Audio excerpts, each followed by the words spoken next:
तुलसी, दीपक और श्रद्धा की महिमा। एक दिन माता राधा ने भगवान श्री कृष्ण से प्रश्न किया, प्राणनाथ, घर घर में स्त्रियां तुलसी के सामने दीपक जलाती हैं, जल चढ़ाती हैं और प्रदक्षिणा करती हैं।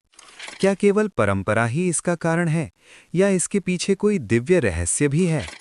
भगवान श्री कृष्ण मंद मुस्कान के साथ बोले, राधे, ये केवल परंपरा नहीं, बल्कि श्रद्धा, धर्म और करुणा से जुड़ी एक महान कथा है। जो स्त्री इसे श्रद्धा से सुनती है, उसके जीवन में कभी अभाव नहीं रहता। धर्मदत्त की कथा। प्राचीन काल में धर्मदत्त नाम का एक ब्राह्मण रहता था। वो वेदों का ज्ञाता, यज्ञ अनुष्ठान में निपुण और अत्यंत धनी था। परंतु उसके जीवन में एक बड़ा दुख था। उसके घर में शांति नहीं थी। प्रतिदिन कलह, रोग और धन की हानि होती रहती।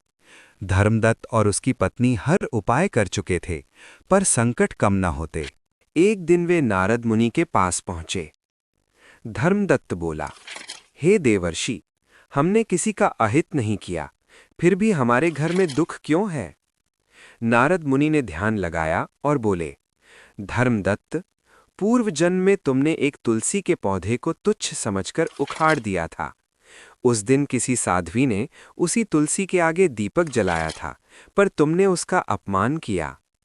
नारद मुनि बोले, यदि तुम प्रतिदिन तुलसी को माता मानकर सेवा करो, संध्या समय दीपक जलाओ और जल अर्पित कर विनम्र प्रार्थना करो, तो तुम्हारे घर का अंधकार दूर होगा।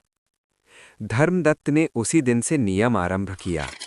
तुलसी माता की कृपा से कुछ ही दिनों में रोग दूर होने लगे, घर में शांति लौट आई, व्यापार में लाभ होने लगा, कलह समाप्त हो गया। एक रात धर्मदत्त ने स्वप्न में देखा, तुलसी माता तेजोमय रूप में प्रकट हुईं और बोलीं, जिस घर में दीपक, जल और श्रद्धा होती है, वहां न यम का भय रहता है, न दरिद्रता का वास। भगवान श्री कृष्ण ने राधा से कहा, जो स्त्री या पुरुष प्रतिदिन तुलसी के पास दीपक जलाता है, वो केवल पौधे की नहीं, धर्म, करुणा और जीवन की रक्षा करता है।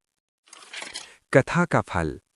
जो इस कथा को श्रद्धा से सुनता या सुनाता है, उसके घर में अकाल मृत्यु नहीं आती, दरिद्रता नहीं टिकती और सुख समृद्धि बनी रहती है।